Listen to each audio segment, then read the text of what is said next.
Ora, bem-vindos a mais uma Histórias Pierrot. Esta é a nona história. Ora, aqui vai. Numa tribo muito distante da civilização, aonde viviam um grande punhado de homens e mulheres que vivia sobretudo da caça e da pesca. Pois esta tribo tinha o nome de Toia Moia. Era uma tribo que já vinha de muitos e largos antecessores, digamos quase pré-históricos, e os seus lugares na história estavam quase prestes a desaparecer. Eram praticamente uma das últimas tribos reinantes ainda quase do tempo do homem pré-histórico. E com isto haviam ainda o mesmo tipo de rituais do antigamente, o mesmo tipo de organização e tudo mais. Ora, temos 4 jovens dessa tribo Toia Moia que participavam das caçadas, das pescas, de rituais cerimoniais, rituais fúnebres, de quando eram feitos caçadores, os xamãs e por aí afora. E claro que tudo isto era muito importante na vida social desta tribo e das mais antigas que já por outrora existiram. Ora, estes 4 jovens são eles: o Dukan, Erquino, Una e Sela.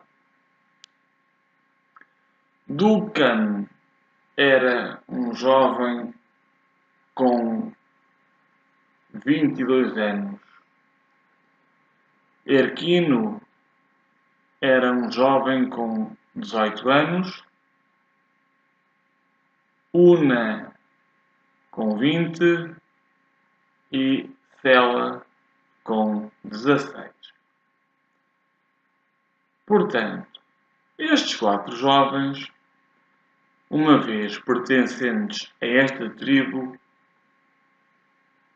eram, sobretudo, participantes de uma vasta imensidão de cerimónias. O Dukan e o Erquino participavam com muita frequência nas caçadas, juntamente com os seus familiares. Mas as raparigas também cooperavam nesse sentido. E como elas faziam parte do ativo da tribo, eram essenciais para toda esta situação de acompanhar os homens nas caçadas. Não eram só elas as duas, havia mais, mas foquemo-nos somente na Sela e na Una, no Dukan e no Erquino. O Dukan, que era o mais velho, e o Erquino, que era o terceiro mais novo, eram 2 irmãos. E com isto tudo, vai daí que eles tinham sempre como missão, em especial tanto na caça como na pesca, de serem os que iam na frente para distrair o animal, especialmente nas caçadas. Era importante haver os batedores para fazer com que um pudesse distrair o animal para que depois os outros pudessem atingir os flancos ou mesmo as traseiras e fronte do animal. E claro, com cada vez mais participações nas caçadas, iam assumindo ao longo do tempo iam-se assumindo como os caçadores de elite nas caçadas que a tribo fazia à medida que os mais velhos iam falecendo e que iam ficando feridos e que não podiam participar das mesmas. E certo dia, numa caçada logo pela manhã, Erquino e Dukan estavam com os seus pais e tios e outras pessoas pertencentes à tribo, e então avistaram ao longe um animal vamos dizer, de um porte médio, com uma tonelada de peso, com 3 metros de comprimento, 2,5 de altura e não, vamos dizer, era uma meia besta, digamos assim. Era uma meia besta feroz, carnívoro e o aspecto era no mínimo bizarro. 3 metros de comprimento, 2,5 de altura, com uma tonelada e claro que não era muito pacífico. Era um animal que era realmente não o mais perigoso, mas um dos mais perigosos que existia naqueles lados onde existia esta tribo dos Toia Moia. E nessa manhã, Dukan e Erquino avistaram esse animal ao longe e com algumas ferramentas das quais possuíam, pois possuíam machados, lanças, arco e flecha, fogo, por aí fora. Isto tudo eram motivos mais que suficientes para conseguir dominar os animais dos quais caçavam e pescavam. Contudo, esta manhã revelava-se uma manhã particularmente difícil, porque o tempo naquele dia estava enublado, estava fresco e, como tal, as situações não ajudavam muito. Mas, como eles subiram a montanha e no topo alcançaram um vulto, ao que logo assim que o alcançaram deduziram que fosse o Shuganon.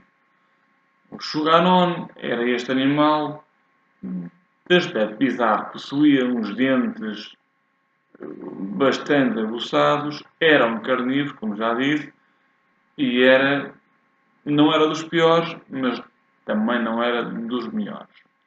Como tal, era preciso ter muita cautela, pois uma tonelada de peso não era para qualquer um, ainda por cima, 2 jovens a fazer de batedores, era preciso ter muita cautela.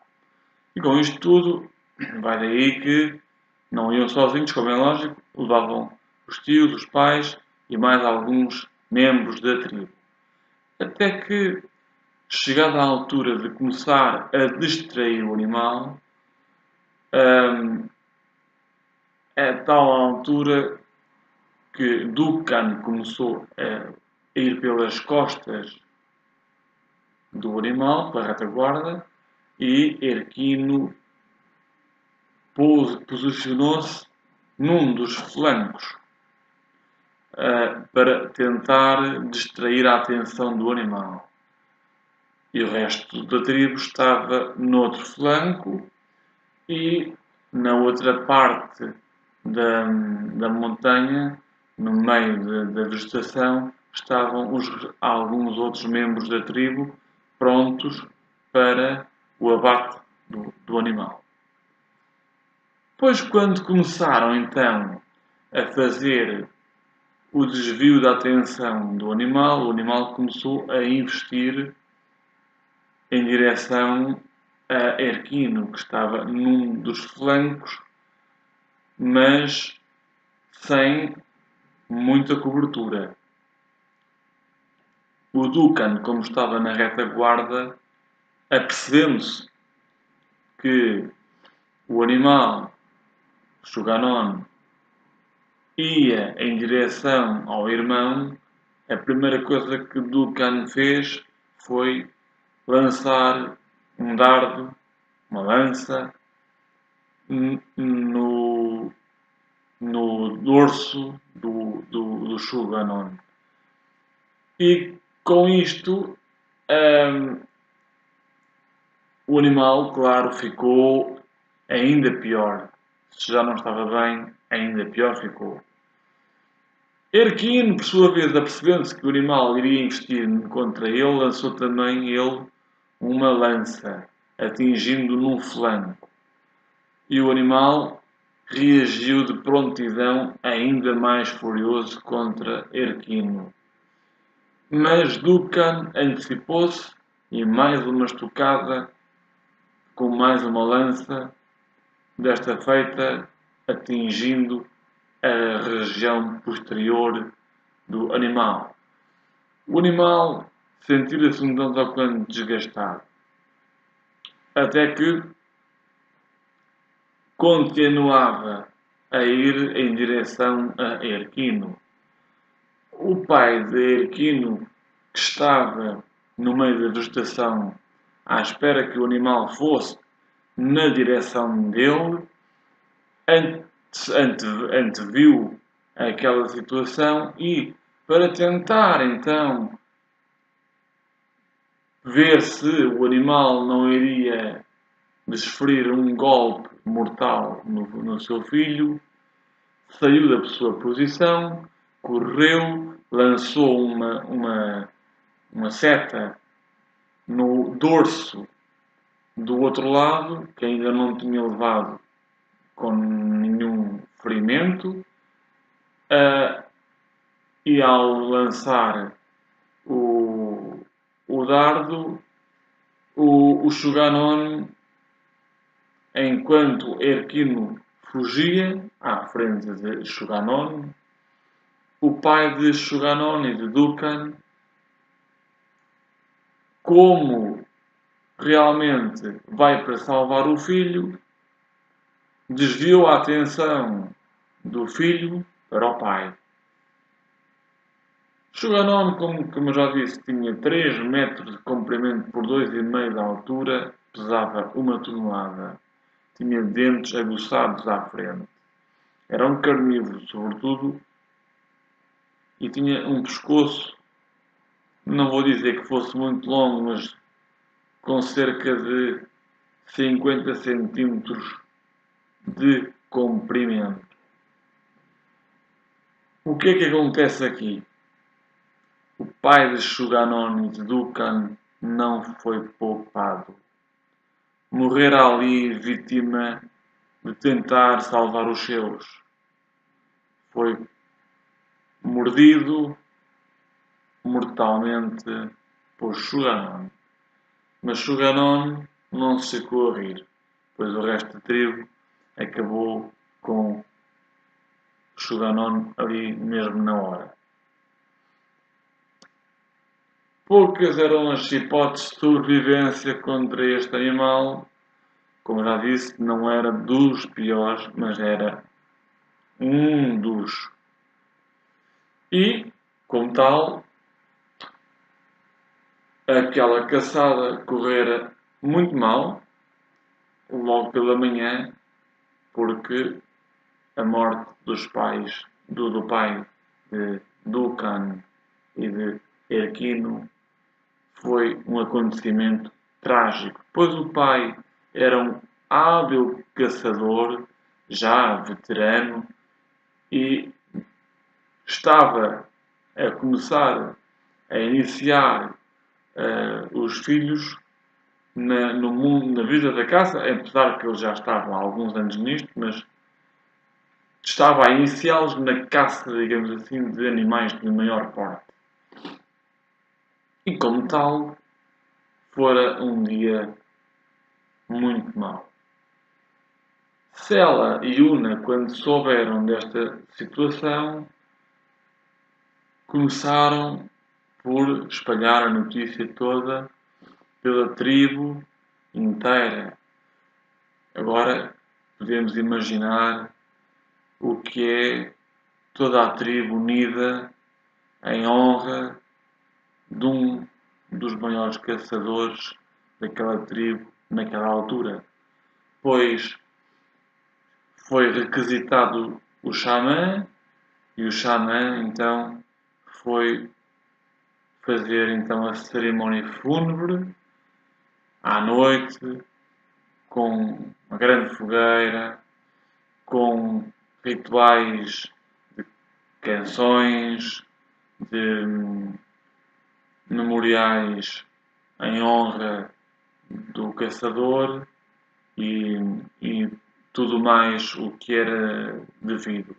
Depois pegaram no corpo, jogaram-no na terra e foram colocadas algumas pedras para simbolizar o repouso eterno daquele grande caçador. Um género de um Cromlech, de um menir por aí fora. Até que na manhã seguinte, Sela e Una, com alguns homens e mulheres, foram participar de uma pescaria. Pois era muito normal haver pescaria e caça basicamente em simultâneo. Porque normalmente a tribo dividia-se. Uns membros iam caçar, outros iam pescar.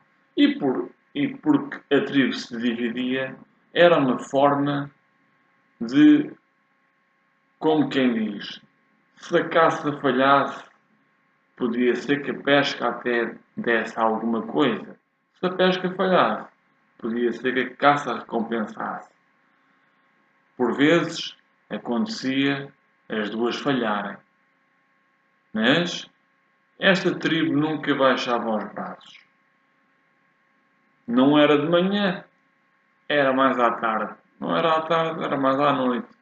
Pois havia sempre muitos animais e muitos até eram perigosos que rondavam por ali.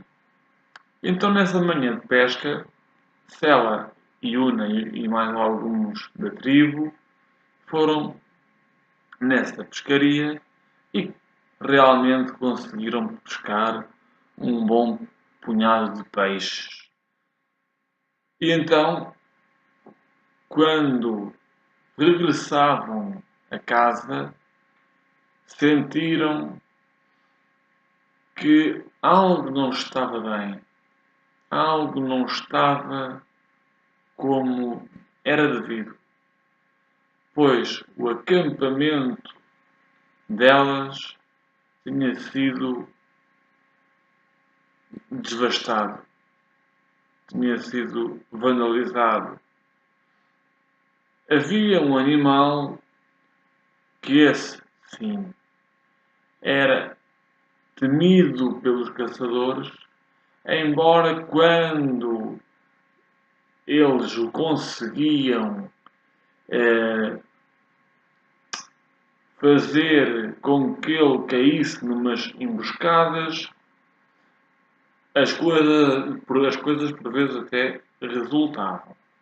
Mas nem sempre assim era e às vezes os membros da tribo sofriam baixas. Mas este animal por vezes também saía para fora dos limites do seu habitat natural, invadindo o acampamento desta tribo. E sempre que isso acontecia, estas invasões tinham sempre repercussões muito desastrosas. Por um lado, ou porque fazia vítimas, ou porque destruía parte das habitações, ou porque roubava partes das comidas que eles tinham como provisões, por aí fora. Portanto, havia que estar sempre de olho naquele animal. Este animal era um Litotitus. Este Litotitus era um animal muito grande. Tinha 6 metros de altura. Tinha 6 metros de altura por 5 de comprimento e pesava 10 toneladas. Tinha um pescoço de 3 metros e meio e possuía dentes muito ferrados para cortar carne em partes muito grandes. Era uma boca do tamanho, de algumas 4 mãos, 4 palmos. Era uma boca, de 4 palmos. Agora, quando elas estavam a regressar ao acampamento e viram que estava devastado, que estava vandalizado, aperceberam-se logo de quem é que tinha sido este Lititus.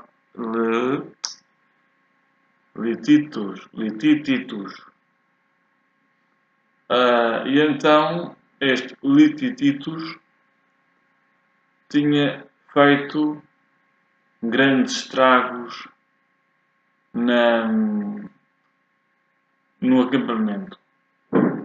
De modo que a tribo reagiu de imediato e foi logo a correr atrás dele sem demora. Uma vez que ele pesava 10 toneladas, era um tanto ao quanto mais vagaroso. Não possuía uma grande corrida. Era mais um animal de emboscadas. Mas era muito mortal. Então, a tribo tinha essa vantagem. Como ele não era tão rápido, eles ainda foram a correr, pegando nas lanças, nas tochas, nos arcos, por aí fora, para o tentarem cercar e mandá-lo abaixo. Posto isto, Sela e Una participaram desta caçada, sendo a sua primeira caçada. E quando começam por cercar este Lititus, elas aperceberam-se que ele já vinha ferido. na cauda estava ferida, estava a sangrar. E elas ficaram a pensar: de onde é que viria aquele ferimento?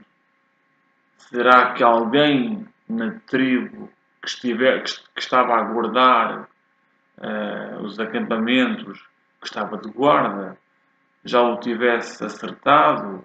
Ou será que estivesse magoado com algum outro animal?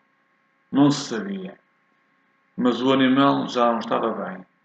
Claro, os caçadores aproveitaram isso e continuaram a lançar dardos, setas, lanças, até este Lirizitos cair redondamente no chão morto.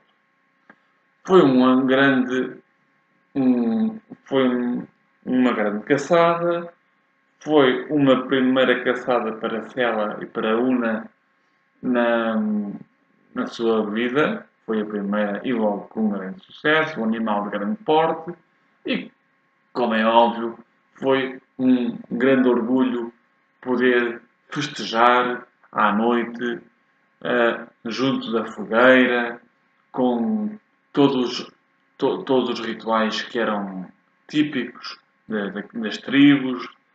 E então, com tudo isto, a tribo estava num momento mais ou menos crítico, porque aqueles animais estavam a começar a desaparecer por culpa da mão humana. Isto de ser caçador tem muito que se diga. Se estamos só a caçar, a caçar, a caçar, a caçar, a caçar, chega-se a um ponto que já não há mais caça. E era o que estava aqui a acontecer. E a caça estava a ficar muito escassa. E de modo que as pessoas começaram a reunir-se e a pensar no que é que poderiam fazer para tentar recuperar alguns destes animais, evitando de os caçar. Era uma hipótese, mas se eles não caçavam, iam caçar o quê? Não havia mais nada para caçar. Se a pesca acabasse, o que é que eles iam pescar?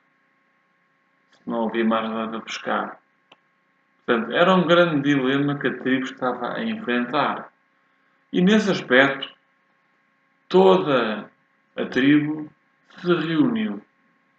O xamã começou por tentar evocar os espíritos dos animais, os espíritos do homem, os espíritos do céu, da terra, do mar, para tentar perceber qual era o caminho a tomar em relação ao destino da tribo. Quando o xamã se vira e revela aquilo que conseguiu tirar de informações daquilo que os espíritos lhe comunicaram, a revelação foi, no fundo, muito, muito drástica, muito severa.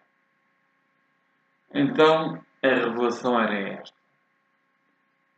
eles não podiam caçar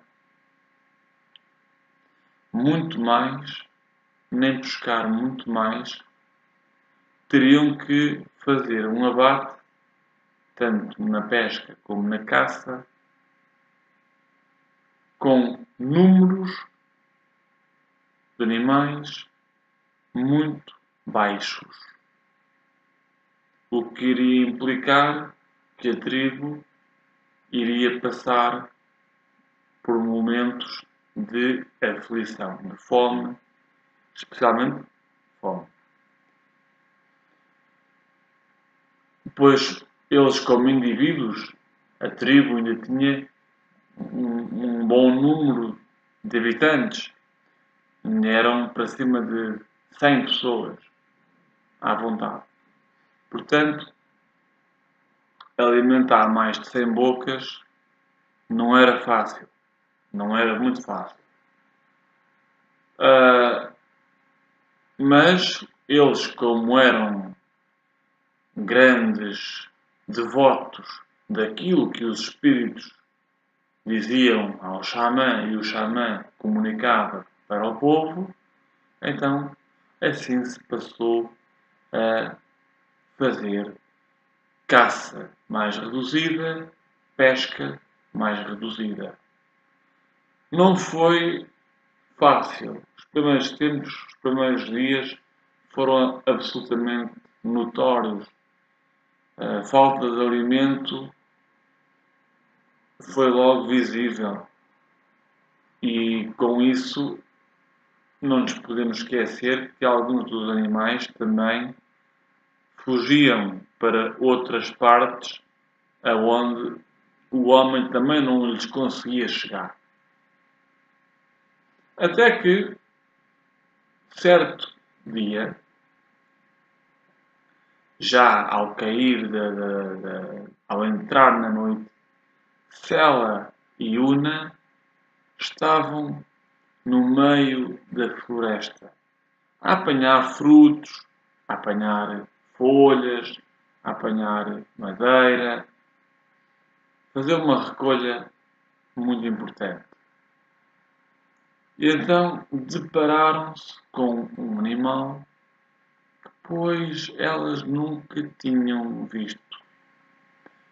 Nunca tinham visto e o animal em si era muito alto, tinha cerca de 10 metros de altura, pesava 20 toneladas, tinha 10 metros de comprimento, era um gigante, tinha uma boca com dentes muito grandes, dentes com o tamanho da minha mão. Era uma autêntica máquina de triturar.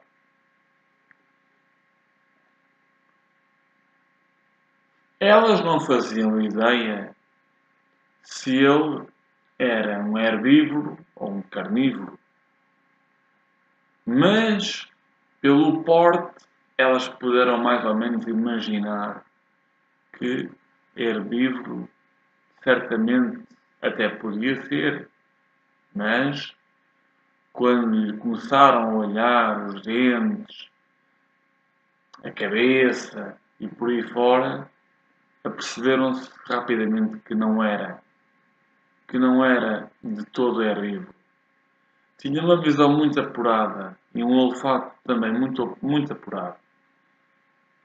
Este animal deslocava-se, embora tivesse 20 metros de altura e 10 toneladas, até se deslocava com alguma facilidade,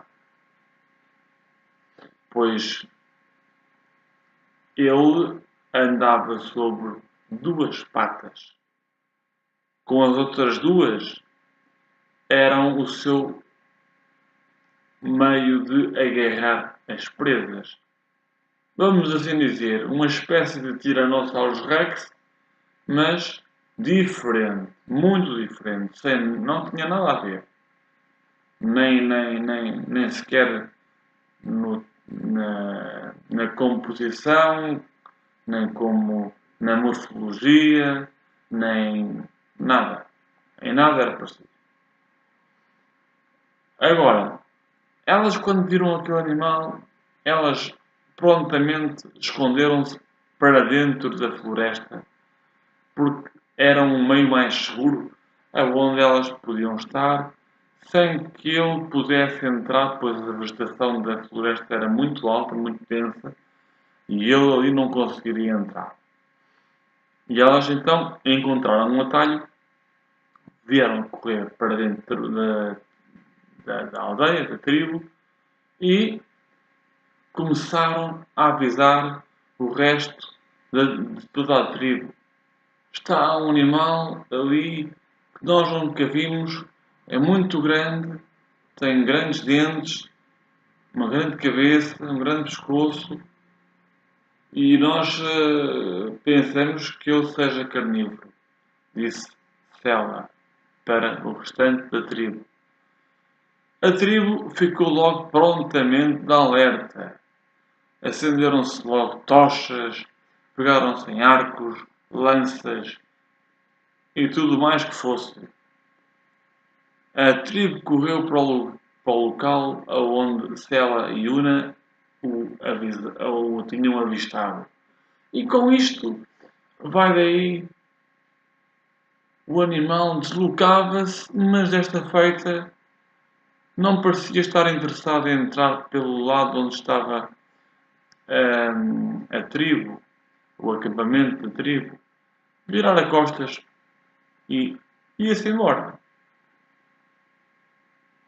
E quando a tribo se apercebeu do tamanho do animal, o volume de carne que ele possuía e tudo mais, ficaram algo confusos porque não sabiam se o deviam matar, se o deviam deixar viver, não sabiam se este podia ser um dos últimos da sua espécie, não sabiam se ele era ou não novo por ali, enfim, havia muitas questões que eles não sabiam.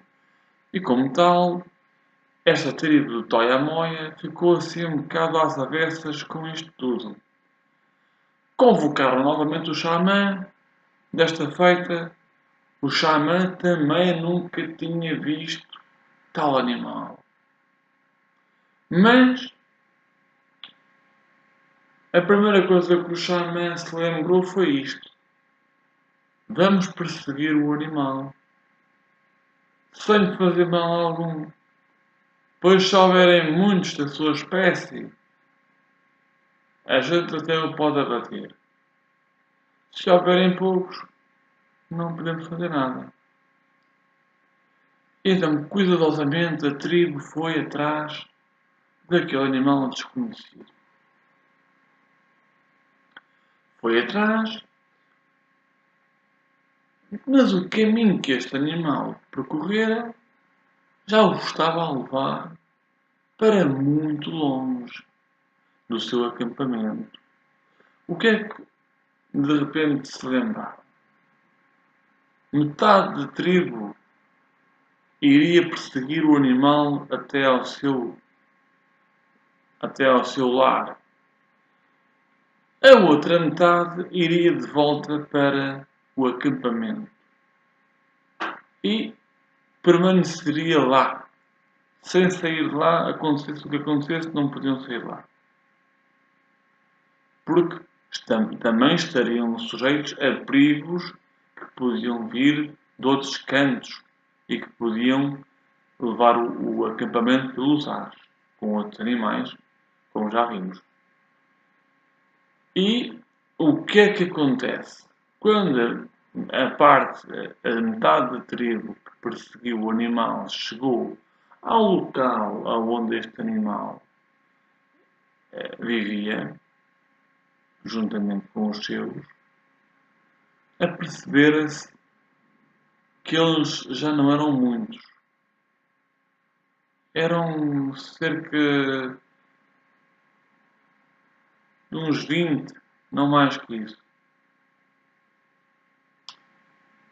E então, quando eles começaram mais ou menos a contá-los,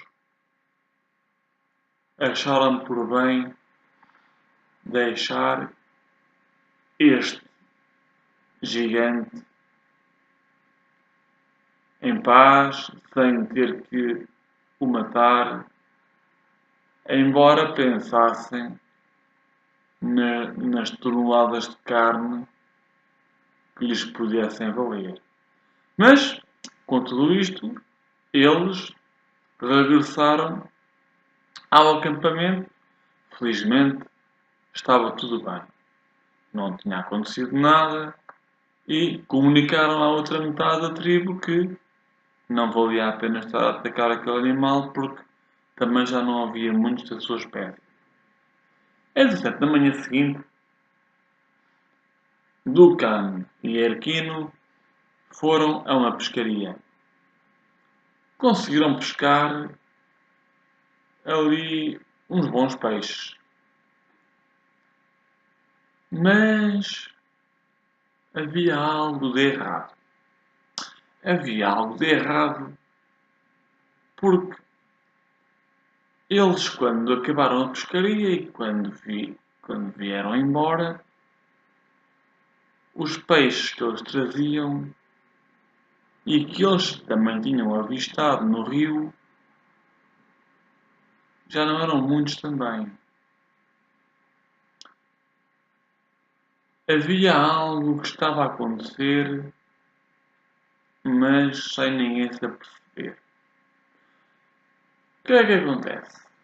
Acontece que estava a começar a aparecer no planeta uma vaga de calor.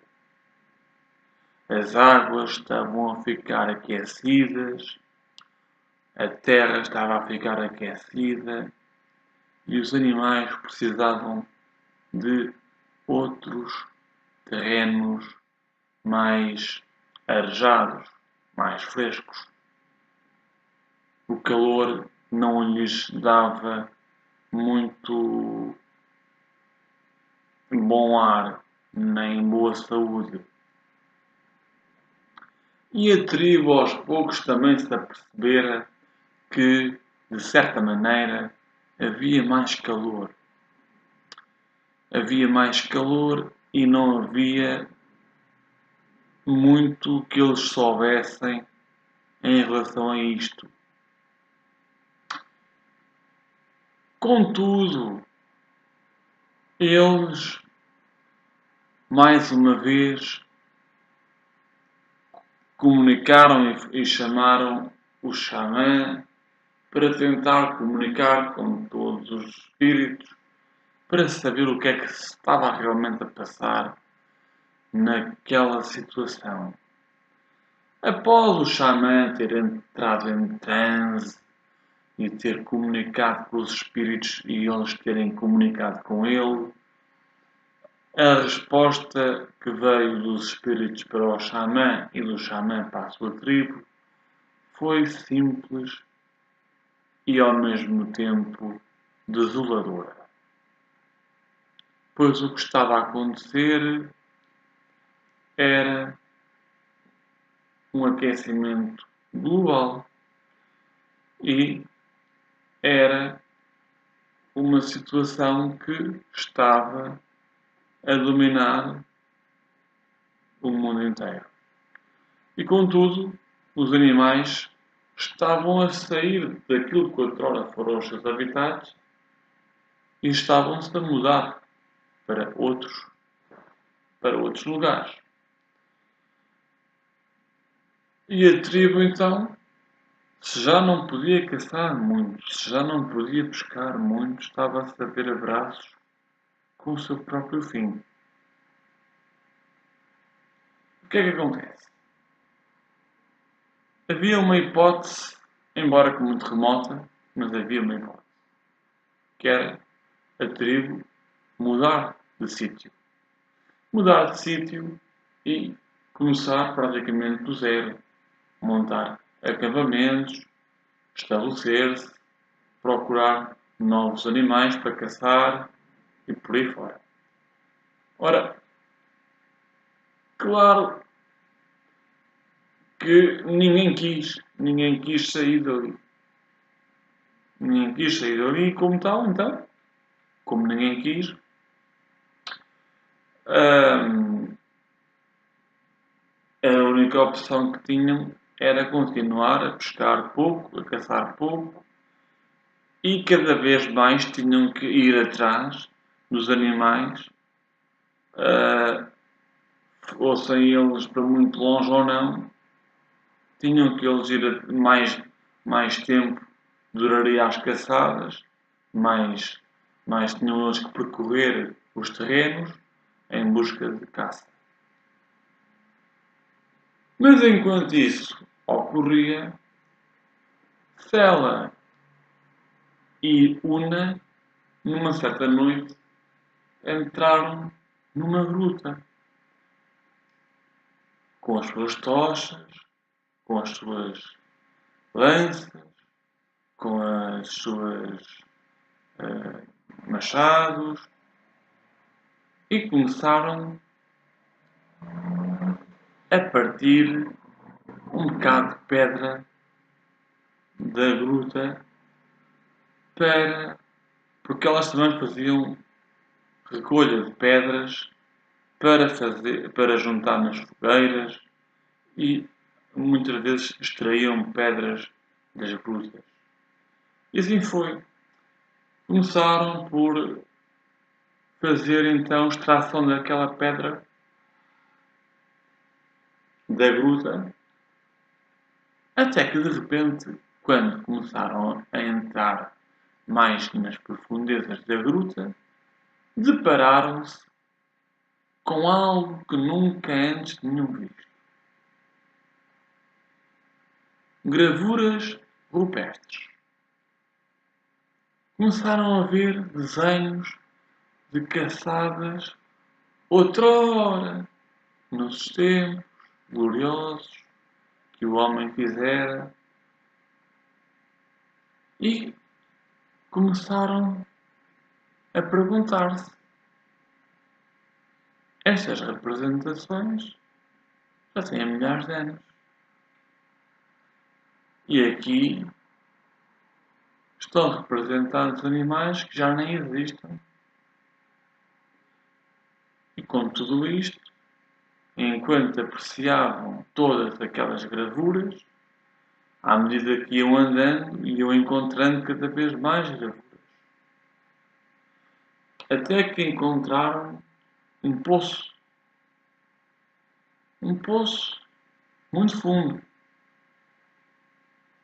Mas o que elas primeiro se lembraram foi: para sabermos se o poço é realmente fundo e se contém alguma coisa lá dentro ou não, vamos mandar uma pedra. E foi assim que fizeram. Mandaram a pedra.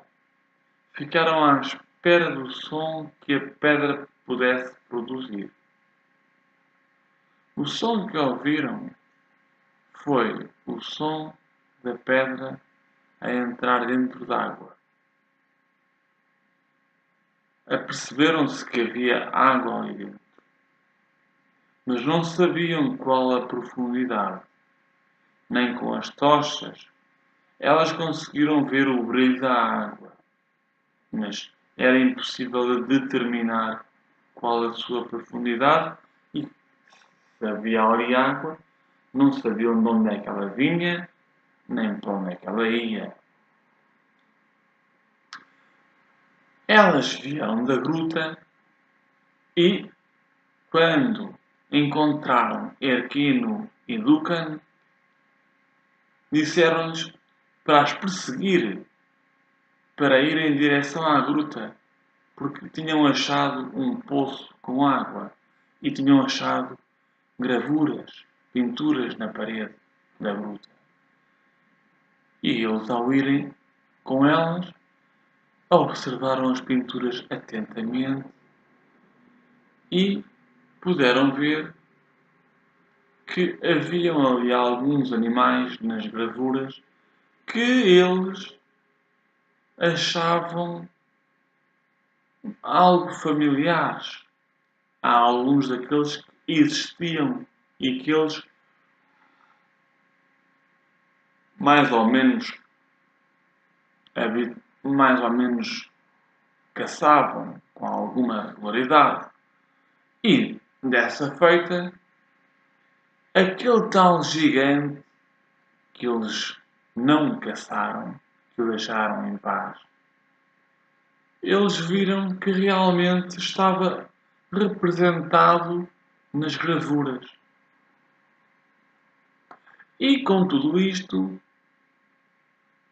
puderam ver que esse gigante, da maneira como eles o caçavam naquela altura, era um animal que requeria muita habilidade e muita gente para o conseguir mandar abaixo. Não podiam ser grupos de 10, teriam que ser grupos de bem mais. E então, desta feita, Dukan, Erquino, Una e Sela foram comunicar à tribo inteira que dentro daquela gruta havia umas imagens dos antepassados ancestrais que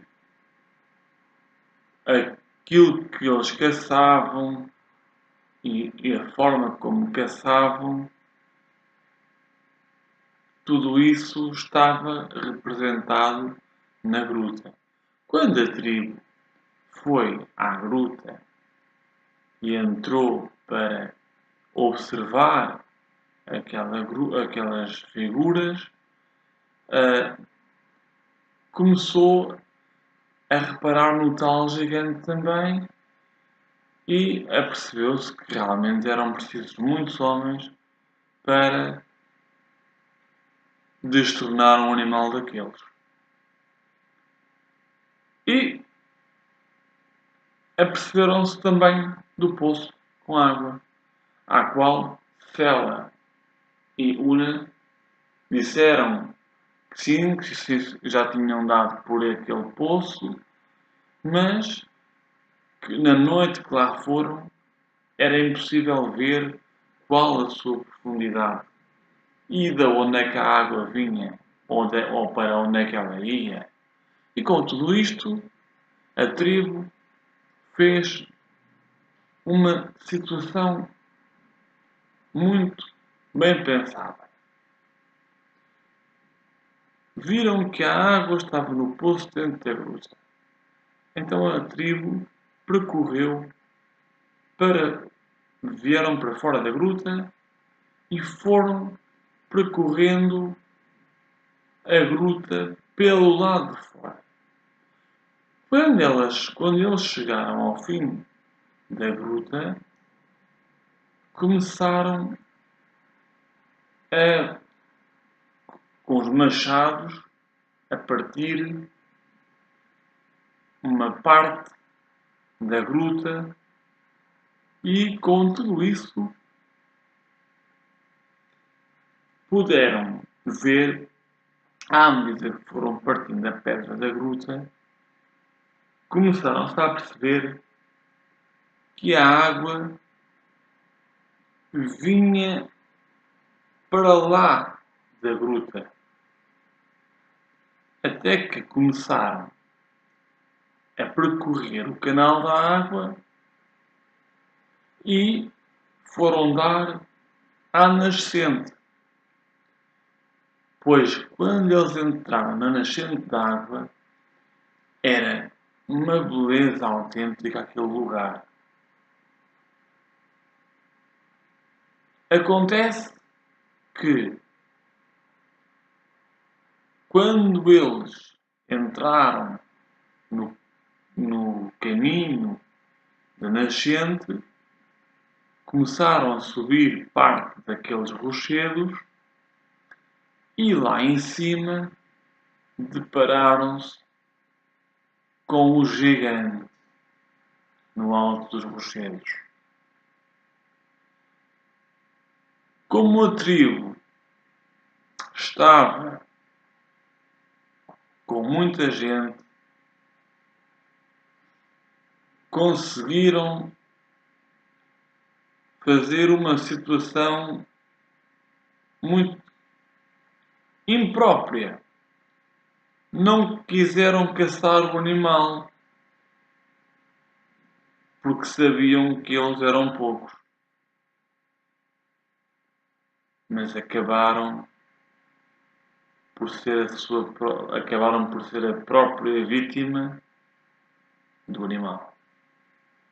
O animal, esfomeado, há dias que já não comia, viu ali um pretexto para saciar a sua fome.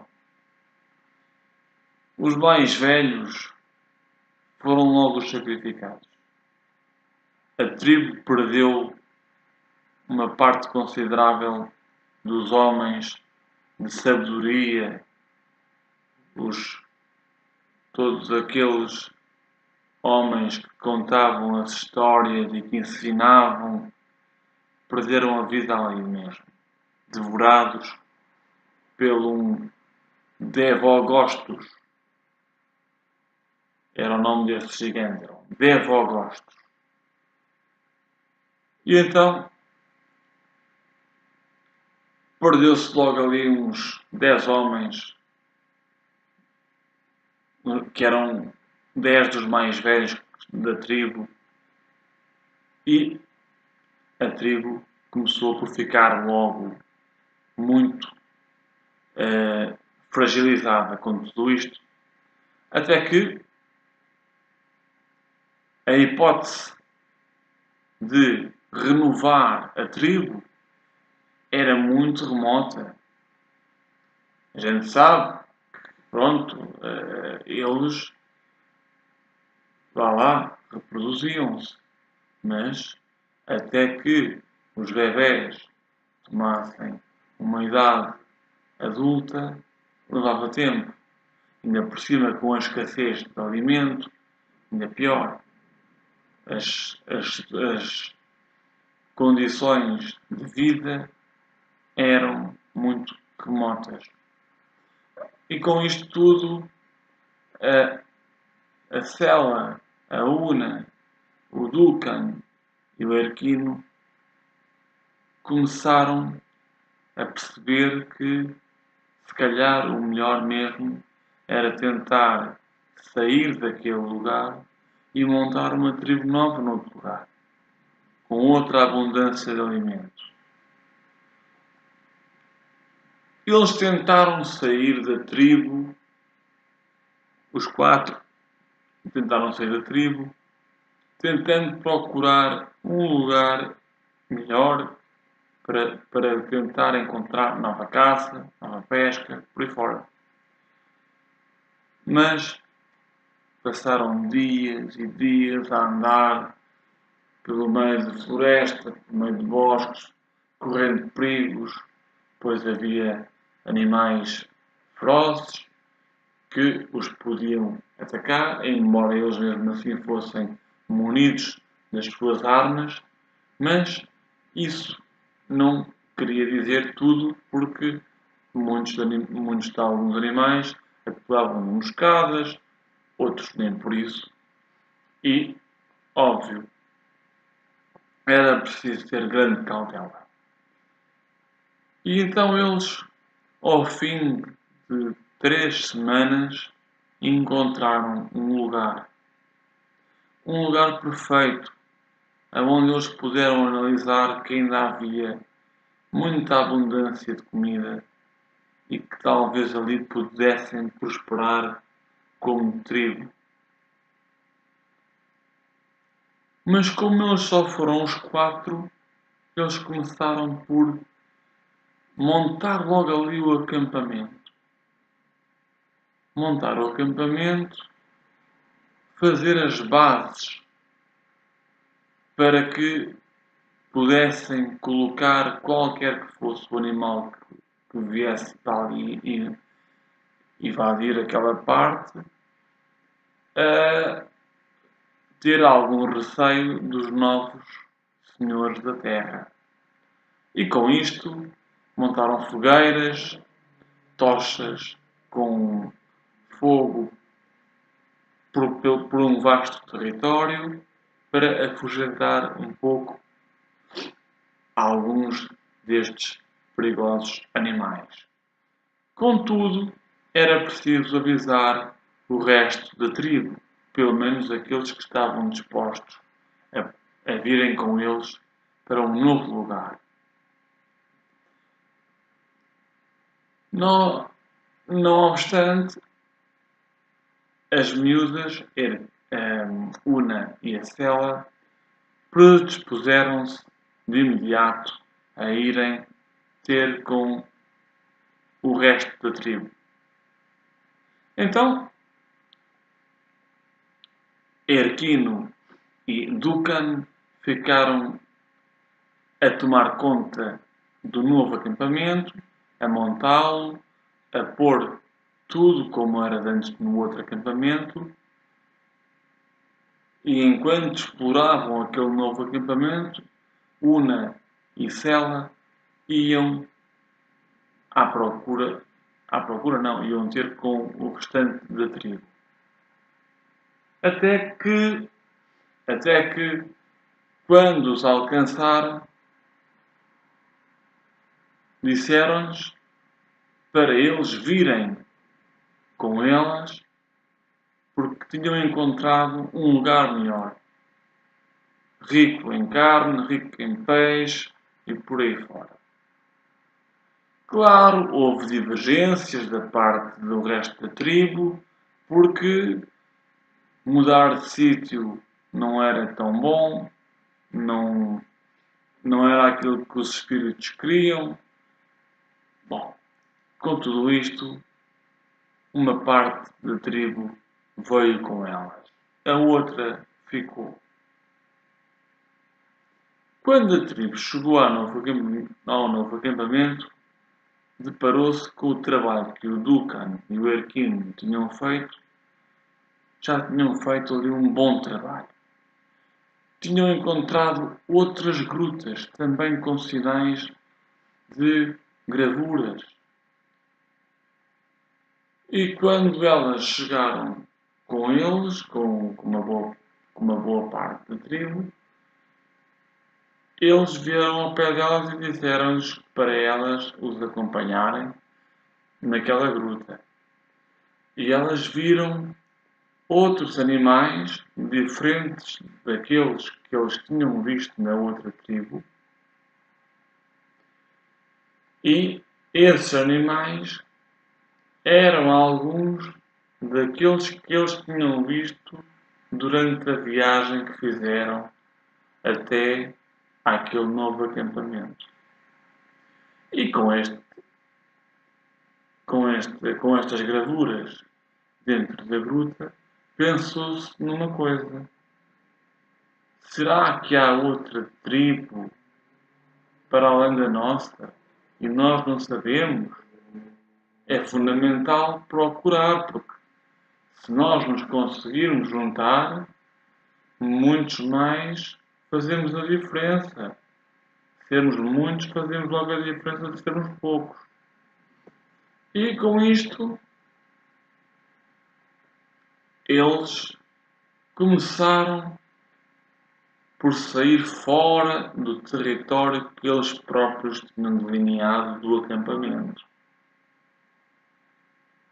E numa dessas caçadas, aonde iam cerca de uns 15 elementos, incluindo estes nossos 4 amigos, Ducan, Erquino, Una e Sela, encontraram outros seres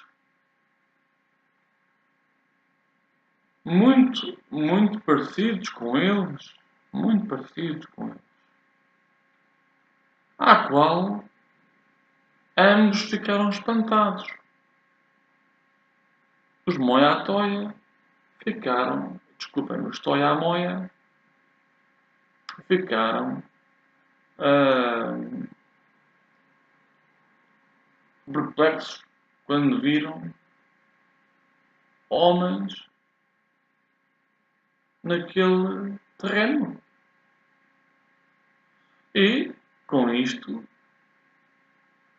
ficaram assim. Mas quem são vocês? E os outros? E vocês? Quem são? E com tudo isto, os Toia-Moia,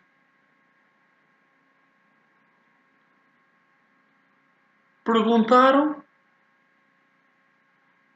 se eles realmente eram muitos.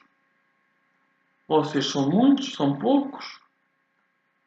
Ao qual aquela tribo disse: outrora já fôramos muitos, agora não somos tantos. E os Taiamoia disseram: não, não vos quereis juntar a nós? Porque perguntais, porque nós também não somos muitos. Ainda por cima agora que viemos do nosso antigo lugar e alguns dos nossos ficaram para trás porque não quiseram vir connosco. Então os da outra tribo tiveram uma ideia e disseram: não, nós vamos lá com vocês e vamos lá buscá-los e juntamos-nos todos aqui neste novo acampamento. O nosso acampamento é mais distante aqui de onde vocês montaram o vosso agora. Mas não faz mal. Nós podemos abrir o espaço entre um acampamento e o outro e ficamos com o acampamento ainda maior. Ótima ideia, disseram os Toiamoia. E então os todos foram até ao antigo lugar de onde nasceram e viveram durante muitos e muitos e muitos anos, conseguindo então convencer o restante da tribo a acompanhá-los para aquele novo lugar. E com isto tudo, eles, no novo acampamento, começaram por anexar-se uns aos outros, unificaram-se. No fundo, as duas tribos de Moia-Toia e Toia-Moia, unificados, conseguiram ter muito mais chances de conseguir sobreviver. Não nos esqueçamos que quantos mais eram, mais tinham que caçar, pescar, porque eram muito mais bocas a comer. Mas como ali era um lugar abundante em comida, esse já não era de todo o problema maior. Mas algo terrível estava para acontecer. Numa noite foram caçar. Uns 20 que se juntaram para ir caçar. Estava um tempo quente, estava bom para uma boa caçada. Com as tochas, as lanças, as setas, machados, por aí fora. Tudo armado. Com isto, no princípio da caçada, enquanto Sela e Una tentavam fazer o entretenimento do animal, a distração do animal, eis que surge algo imprevisto. Um outro animal carnívoro, em busca deste herbívoro que estava a ser caçado, entra na linha de jogo, mas depara-se com o animal herbívoro a ser observado atentamente por duas moças. o resto da tribo que os acompanhava. O Duncan estava estrategicamente montado com alguns homens num, num, num lado do penhasco e o Erquino com alguns outros homens no outro. Ora, este carnívoro que entrara por ali com uma enorme ferocidade rouba a carcaça do herbívoro das mãos dos caçadores. Claro que aquilo foi tudo um grande pandemónio, porque os caçadores entraram logo em alvoroço, querendo atingir não só o herbívoro como o carnívoro, e no meio da confusão o herbívoro é morto pelo carnívoro, o carnívoro foge já bastante massacrado também pelos caçadores, mas Sela e Una ficam gravemente feridas no meio desta confusão toda. São levadas de retorno para o acampamento, o carnívoro e o herbívoro são abatidos e renderam naquela noite um ótimo jantar e, contudo, as coisas estavam um tanto ou quanto feias porque Sela e Una tinham sido atingidas, estavam feridas e no acampamento foram feitos os cuidados básicos para que elas pudessem permanecer vivas o máximo que aguentassem. Pois o xamã, na sua entrega aos espíritos, tentando ver se as duas moças conseguiam sobreviver, comunicando com os espíritos da água, do fogo, da terra, e aquilo que o xamã disse aos demais da tribo foi que, sim, elas iriam conseguir sobreviver. Eis que,